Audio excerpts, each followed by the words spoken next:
الفسيخ هنضيف على الله ان شاء الله. على الله ان شاء الله. الراعي الرسمي للمصريين في شم النسيم. زبده بسم الله ما شاء الله. فسيخة مصر رقم واحد في مصر. الفسيخ مصر رقم واحد في مصر. خش يلا يا كده باشا. على حاجه كده، صلى على النبي. الفسيخ بفضل الله. الزبده، بس دي الزبده عندنا. الفسيخ ده الفسيخ لحم صافي ده بسم الله ما شاء الله، اعلى جوده. ده انضف فسيخ. نوع السمكه ده بوري. بوري. ارض طين، لازم الميه تكون نظيفه، ميته ومزرعته اعلى جوده على الاكل. تمام. بصي ما شاء الله، بصي قلبه عامل ازاي. تمام. ده بيفرق، ما تلاقيش قلبه اسود ولا الكلام ده. سمين، سمك سمين. نعمل كده الله اكبر. بص يا فندم، بص الله اكبر السمكه عامله ازاي. لو حابه اسجل معاك هسجل لو انت حابه. تمام. بص يا فندم، دوت اللي هو السمك البوري. الله اكبر. هات لي علبه بلاستيك يا محمد. دي بص كده يا بقى فندم. طريقه التنظيف اللي هي المفروض الخلي، ايوه ايوه، دي طريقه الخلي يا فندم.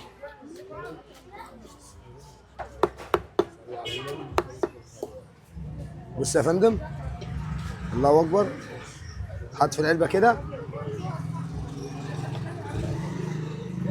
الله اكبر. بصي عامل ازاي. بس يا ابله بسم الله ما شاء الله. بصي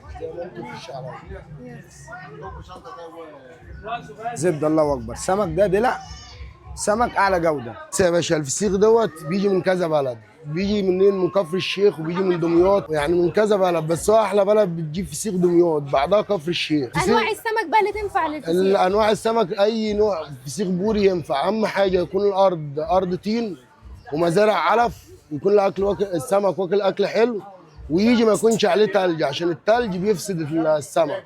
يعني انت لو هتجيبي فسيخ تملحيه عشان يطلع زي كده ما يكونش عليه تلج. دي الفسيخ اللي معلوش تلج، بيبقى من جوه مزبد. واصله لك؟ دي اللي معلوش تلج. اللي عليه تلج زي السمك دي كده بيبقى ماسك، بيتملح بيبقى ماسك.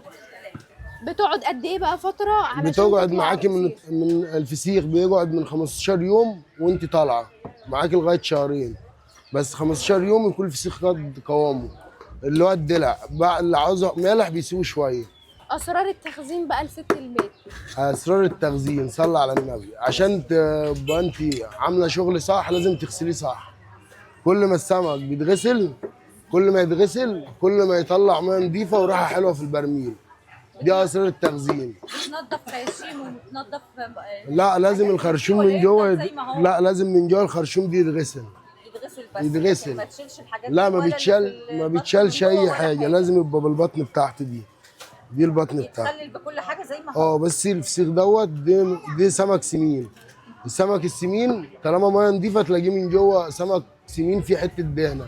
لكن اللي هو من جواه مصران دي بيبقى بتوع المزارع الموكلين سابله، وبيبقى في ميه عفشه. مع الميه العفشه بتلاقي من جوه لا مؤاخذه بيبقى السمكه مصرانه مسود اسود. لكن السمك النضيف بتبقى زي حضرتك كده سمين، ما فيهوش مصران اصلا. ده كل اللي فيه. تمام. لكن السمك التاني بتلاقيه من جوه مسود. طيب. اللي تعرفي الفسيخ من ريحته وتعرفيه من لونه. في فسيخ بتاخديه بيخضر معاكي، يعني مثلا بعد ما تروح البيت بتلاقيه خضر، والزبانه هترد عليك في التعليقات على الكلام دوت. دي بيبقى فسيخ سمك ميه مش حلوه مش كويسه ومتملح، وما بيقعدش ياخد قوامه في الملح، بيطلعوه بسرعه، بيطلعوه جديد. وفي ناس بتعمل ايه؟ بتروح جايبه الفسيخ رصاه وحط عليه شرش عشان ما يخسش. طب ما انت كده ما الفسيخ ما نزلش البكتيريا اللي فيه. الفسيخ دي بكتيريا بتعالج بكتيريا جوه الجسم. يعني احنا في الفسيخ دي بكتيريا بتعالج بكتيريا. يعني دي لو في اي